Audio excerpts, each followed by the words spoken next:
안녕하십니까. 한배국제결혼 전문업체 도물머리 조성우입니다. 오늘 주제는 1년 6개월 전에 저한테 고민 상담을 하셨던 한배 부부 남편분이 최근에 상담을 의뢰를 해서 제가 이제 상담을 해줬어요. 그 상담 내용은 이제 어떻게 해야 될지 그 기로에 또 서 있더라고요. 내가 이 부부의 삶을 이어나갈지 아니면은 이혼을 할지 이 부분에 대해서 저한테 이제 고민 상담을 하셨는데 제가 1년 6개월 전에도 그분한테 있는 그대로 얘기해 줬어요. 그때 당시 1년 6개월 전에 저한테 상담을 했던 내용은 이제 한배 부부로 이제 신부가 한국에 입국을 했단 말이에요. 그리고 부부로서의 삶을 시작을 하는 데 있어서 이제 아내가 이 부부로서의 삶을 살아가는 게 아니라 한국에 오자마자 이 일자리 있잖아요. 일자리 구직에 목을 메었고 그러면서 이제 자기가 뭐 페이스북이나 잔로나 이런 거를 통해서 이제 본인이 일을 자꾸 이렇게 하러 나간다. 이게 이제 첫 번째였어요. 그래서 제가 그 신랑분한테도 그 얘기는 했었어요. 뭐 일을 하러 가는 데 있어서 뭐 아내가 불미스러운 일을 했냐 안 했냐 제가 물어보니까 그런 건 아닌데 자꾸 이 돈에 대해서 좀 이렇게 욕심을 좀 부리는 게 있더라. 그래서 제가 뭐 생활비 얼마 주냐 얘가 물어보니까는 생활비는 어느 정도 준다 이렇게 또 얘기를 하더라고요. 그러면은 신부가 한국에 오면 가장 먼저 하는 게 한국 생활을 적응하는 거고, 그리고 이제 두 번째가 한국 문화를 배우는 거고, 그리고 세 번째가 이제 자녀 계획이 있으면은 자녀 출산을 우선적으로 한다. 근데 이제 이런 모든 부분이 안 된다라고 하면 의심해 봐야 된다라고 제가 얘기를 했어요.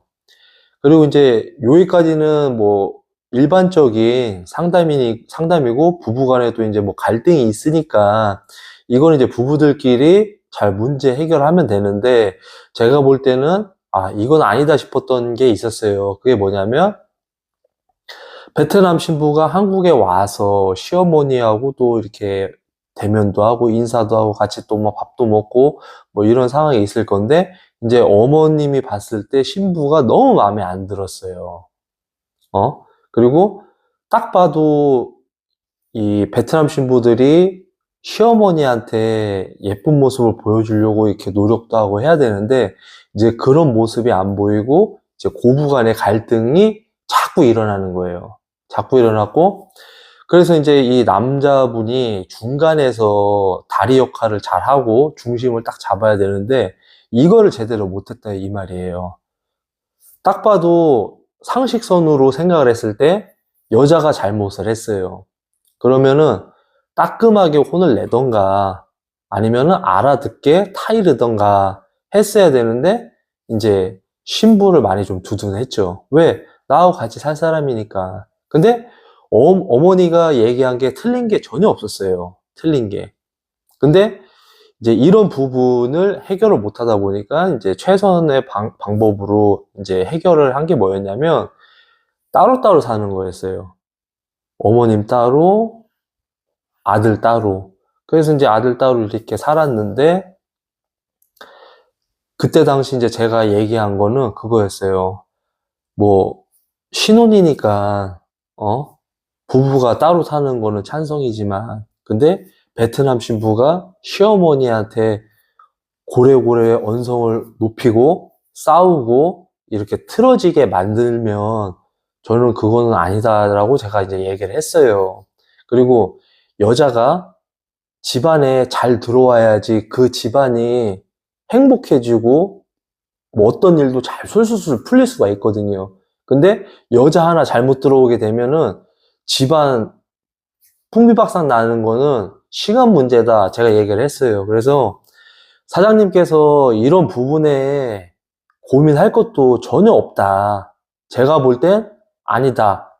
라고 제가 이제 말씀을 드렸어요.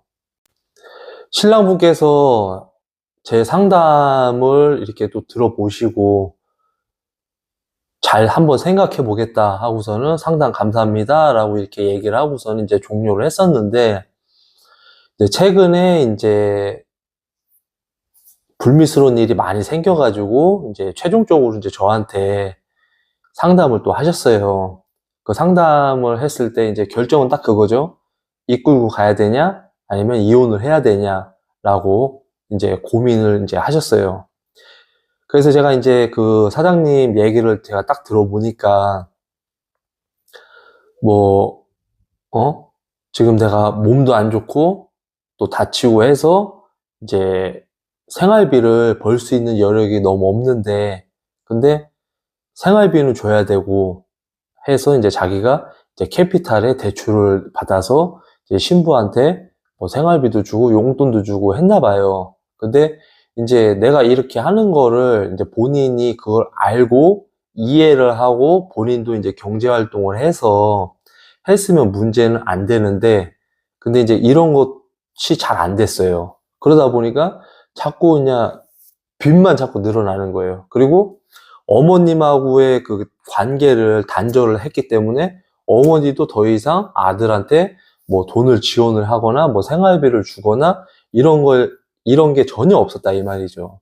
그래서 제가 그 남성분한테 이 얘기를 딱 하니까 이제 남성분이 그 얘기를 하시더라고요. 어머니하고 단절된 것도 맞고, 지금 뭐 아내하고 이런 갈등이 있는 것도 맞고, 근데 전에 한 4월 달인가? 그때 해가지고 이제 베트남에 놀러 가게 됐다고 얘기를 하더라고요. 처갓집에. 그래서 지금 남편 상황이 이런데도 처갓집을 간다고요? 내가 이제 물어봤어요. 그래서 난 가기 싫다라고 얘기했지만 또 이 부분도 돈을 또 빌려서 또 넘어간 거죠. 근데 남자 입장에서는 내가 지금 버는 것도 없고 또 처갓집 가면 돈도 쓰고 용돈도 주고 해야 되니까 그게 너무나 부담이 됐는데, 어? 이렇게 갈 수밖에 없던 거는 이제 뭐 아내가 가자고 해서 갔다 이렇게 얘기를 하는데, 제가 볼 때는 아내가 가자고 해서 간 남자도 분명 잘못한 거예요. 본인 의지로 가기 싫으면 못 간다, 돈 없어서 못 간다 이렇게 딱 잘라서 얘기를 했으면 되는데, 그 자르는 타이밍을 제대로 또 이렇게 흐지부지하게 돼버리니까 또 가서 그냥 없는 빚 또 내가지고서 이제 넘어가게 된 거죠. 그래서 그분이 이제 자기 와이프를 좀 두둔을 하더라고요. 그래서 이제 제가 물어봤죠. 신부 나이가 몇 살이냐? 28살이다. 라고 얘기를 하길래, 28살이면 어린 나이가 아니다. 알 거 다 알고, 남편의 지금 상황이 어떻게 돌아가는지 다 안다. 근데 이렇게까지 무리를 해서 이렇게 남편의 고열을 짠다라고 하면 이거는 제대로 된 여자가 아니지 않냐. 제가 이제 얘기를 했어요. 그러면서 저도 이제 그렇게 생각을 한다라고 얘기를 하더라고요. 그리고 어머님이 자기한테 했던 얘기가 생각나서 저한테 또 얘기해 주더라고요. 쟤는 너가 병원에 입원을 하든, 아프던, 네가 거동을 못하던 쟤는 너 신경 절대 안 쓴다고. 그러니까 정신 차려라. 뭐 이렇게 좀 강하게 얘기를 했는데도 이제 이분 입장에서는 어떻게 보면은 아내가 안쓰럽고, 어떻게 보면은 내 자신이 또 비참하고, 또 어떻게 보면은 어머님한테 상처를 주는 것 같고, 불효를 하는 것 같고, 뭐 이런 식으로 이제 자꾸 이제 생각이 드시나 봐요. 그래서 제가 그분한테도 제가 얘기를 한 게 그거예요. 부부면 서로 부담이 없는 선에서 부부 생활 하는 거고, 그리고 상처를 주거나 그 사람을 힘들게 하지 않는다. 근데 이 여자는 사장님한테 이러이러한 일들이 자꾸 일어나게 만든 장본인 중에 하나다. 그러면은 저였다면은 그냥 쳐냈을 겁니다. 이 여자가 정말 아내로서 근검절약하고 남편 위해서 요리도 하고, 한국에서 이렇게 뭐 교육이라든지 한국어라든지 그런 문화를 배워서 시어머니한테 예쁜 모습 보여주고 하면 이 여성이 잘못을 한 번을 하든 두 번을 하든 남편으로서 이해를 해줄 수가 있다. 왜? 죽을 죄를 진 게 아니니까, 뭐 바람을 피했다든지, 뭐 이 사람이 뭐 도둑질을 했다든지, 사기를 쳤다든지, 그런 게 아닌 이상, 이해를 하고, 손을 뻗어서 우리가 같이 함께 할 수 있다라고 얘기를 해줬어요. 근데 그게 아니지 않느냐. 그리고 그분이 이제 그 어머님한테 이제 잘못한 거에 대해서 약간 좀 이해를 좀 못 하시길래 제가 좀 상기 좀 시켜드렸어요. 그리고 사장님의 어머님 같은 경우, 사장님이 53살이 될 때까지 정말 거름이 돼가지고 아들을 지금까지 케어하면서 키우지 않았냐. 근데 1년 9개월밖에 안 만난 사람을 두둔한다라는 거는 저는 이해가 안 된다. 어머님은 아들을 위해서 53년을 평생 동안 희생을 하고 헌신을 하고 사랑만 줬지 않냐. 그리고 어머님이 얘기한 게 아드님한테 틀린 말을 한 게 있냐고. 하나도 없지 않냐고. 예를 들어서, 자, 부부와 이 고부 간의 갈등이 생겼을 때, 베트남 며느리가 어머님한테 정말 성심성의껏 잘해. 그리고 정말 어머님한테 예쁨 받으려고 노력하고 그렇게 했을 때에도 어머니가 미워하고 한다라고 하면 어머니 딱 선 딱 거고서는 그럼 저희가 따로 분가해서 살겠습니다 하고 살면 돼요. 그럼 둘이 문제가 전혀 없잖아요. 근데 며느리라고 들어왔는데 며느리가 들어와서 정말 집안을 풍비박산 내고 이 모자 사이도 틀어버리고 부부 사이도 틀어버리게 만드는 이런 여자가 뭐가 불쌍하냐고 제가 상기시켰어요. 제가 이렇게 상기를 시키고 나니까 이제 그 남성분이 하는 얘기가 제가 이제 50이 넘고 하다 보니까 자신감도 전혀 없고 위축되고 그리고 내가 뭐 몸도 안 좋고 하다 보니까 정말 제 입장에서는 어떻게 선택을 해야 될지 정말 고민이 됐기 때문에 제가 지부장님하고 용기 내어 상담을 하는 겁니다. 이렇게 얘기를 하더라고요. 그래서 제가 그분한테 그랬어요. 어머님은 지금 80세이기 때문에 살 날이 얼마 남지 않았습니다.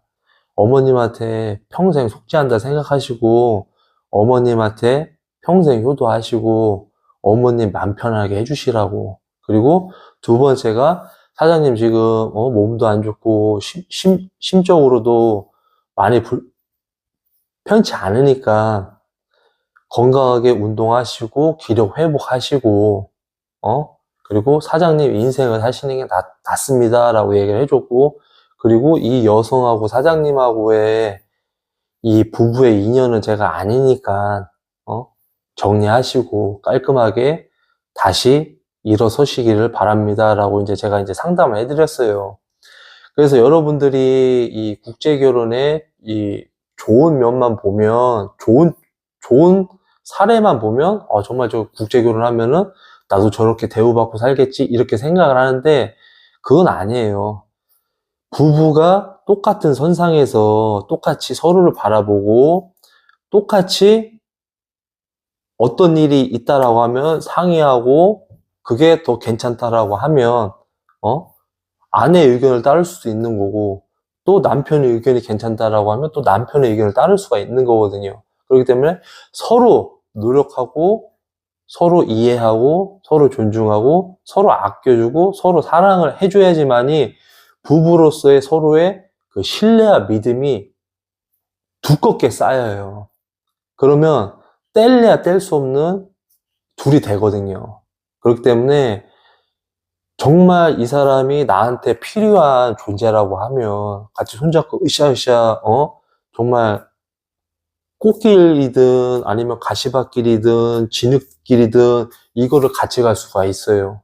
근데 이 사람은 나하고 정말 상극이야.